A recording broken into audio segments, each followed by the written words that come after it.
अमावस्येच्या दिवशी मोठमोठे नेते घरी भेट देत असतील तर ते अंधारात आपली पाप लपवण्यासाठी जात असतील असा गंभीर आरोप विजय वडेट्टीवारांनी केलाय।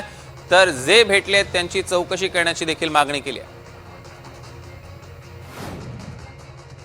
नाही, अमावस्येला हे जर लाईन लावून सगळे बडे नेते जात होते, हे काही लपून राहिलं नाही। खराच्या बंगल्यात, खराच्या मंदिरात, खराच्या पापात, तर सगळे पाप अंधारात करायसाठीच हे गेले होते।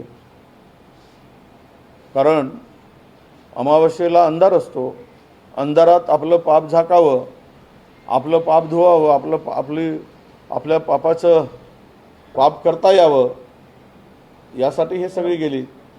म्हणून सर्वांवर, या बौद्धगिरीवर विश्वास ठेवणारे, बौद्धगिरीला साथ देणारे जे कोणी आहेत, अधिकारी असू देत, प्रशासनातील अधिकारी असू देत, मंत्री असू देत, आमदार असू देत, या सर्वांची चौकशी झाली पाहिजे। जो भेटला त्या सर्वांची चौकशी झाली पाहिजे।